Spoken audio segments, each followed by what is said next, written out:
अरे एक तो एक और तो भिजाओ ना जो मोदी की बहन बनकर दिल्ली में बैठी हुई है।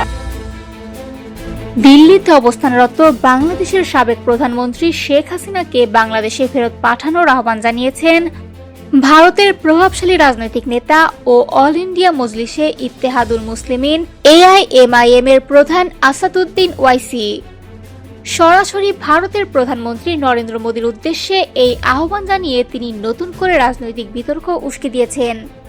সম্প্রতি এক জনসভায় দেওয়া বক্তব্যে ওয়াইসি বলেন, বিজেপি সরকার মহারাষ্ট্র ও মুম্বাইয়ের জনগণের কাছে দাবি করছে যে তারা বাংলাদেশি নাগরিকদের দেশ থেকে তাড়িয়ে দিয়েছে।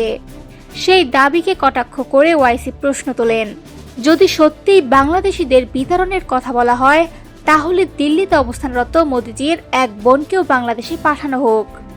ভারতীয় সংবাদ মাধ্যম ইকোনমিক টাইমসের প্রতিবেদনে বলা হয়, ওয়াইসির এই বক্তব্যে জনসভায় উপস্থিত সমর্থকদের মধ্যে তীব্র উত্তেজনা দেখা যায়। বক্তব্যের এক পর্যায়ে তিনি উপস্থিত জনতাকে স্লোগান দেওয়ার আহ্বান জানান।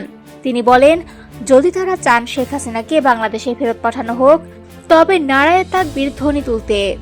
এর জবাবে জনতা আল্লাহু আকবার স্লোগানে সমাবেশ প্রকম্পিত করে তোলে। এরপর সরাসরি প্রধানমন্ত্রী নরেন্দ্র মোদীকে উদ্দেশ্য করে ওয়াইসি বলেন, এই আওয়াজ শুনুন, তাকে নিয়ে যান, তাকে বের করে দিন এবং বাংলাদেশে পৌঁছে দিন। এটি প্রথম নয়, এর আগেও বাংলাদেশের ছাত্র জনতার আন্দোলনের পর ক্ষমতাচ্যুত শেখ হাসিনাকে আশ্রয় দেওয়ার অভিযোগ তুলে ভারত সরকারের সমালোচনা করেছিলেন ওয়াইসি।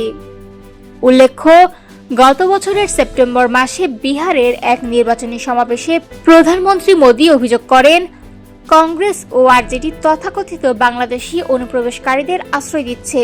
সেই বক্তব্যের জবাবে ওয়াইসি কড়া ভাষায় পাল্টা মন্তব্য করেন এবং স্পষ্ট ইঙ্গিতে শেখ হাসিনার কথাই উল্লেখ করেন।